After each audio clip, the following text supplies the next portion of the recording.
بسم اللہ الرحمن الرحیم۔ السلام علیکم ناظرین، آپ دیکھ رہے ہیں YouTube channel Awan T V. خبر شامل کرنے سے پہلے گزارش ہے کہ ہمارے چینل کو سبسکرائب کر لیں، ویڈیو کو لائک کریں تاکہ ہر نئی آنے والی خبر پر وقت آپ تک پہنچ سکے۔ ناظرین، ایک افسوسناک خبر آپ کے ساتھ شیئر کرنے جا رہے ہیں کوٹلہ رب علی خاں سے۔ کوٹلہ رب علی خاں کے نواحی گاؤں دلاور پور میں آج دن دہاڑے قتل کا ایک افسوسناک واقعہ پیش آیا، جس میں چودھری احسان اللہ دلاور پور کو دن دہاڑے گولیاں مار کر قتل کر دیا گیا۔ میڈیا ذرائع کے مطابق احسان اللہ سکنہ دلاور پور کوٹلہ رب علی خان سے دلاور پور اپنے گھر واپس جا رہے تھے کہ راستے میں دو نامعلوم موٹر سائیکل سواروں نے ان پر اندھا دھند فائرنگ کر دی۔ فائرنگ کے نتیجے میں احسان اللہ موقع پر ہی جان کی بازی ہار گئے، جبکہ واقعہ کی اطلاع ملتے ہی پولیس تھانہ کپرالی موقع پر پہنچ گئی۔ گجرات پولیس کے اعلیٰ افسران، جن میں ایس پی انویسٹیگیشن اور D S P Kharian circle بھی جائے وقوع پر پہنچے اور انہوں نے تمام تر صورتحال کا جائزہ لیا۔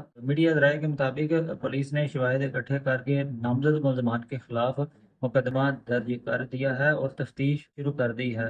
میڈیا اطلاعات کے مطابق اس واقعہ کی وجہ اناد سابقہ دشمنی بتائی جاتی ہے اور پولیس مختلف پہلوؤں سے اس واقعہ کی تحقیقات کر رہی ہے۔ جیسے اس کیس کے بارے میں کوئی مزید اپڈیٹ ہم تک پہنچتی ہے، جلد آپ کے ساتھ شیئر کریں گے۔ اگلی ویڈیو تک کے لیے دیجیے اجازت۔ اللہ حافظ۔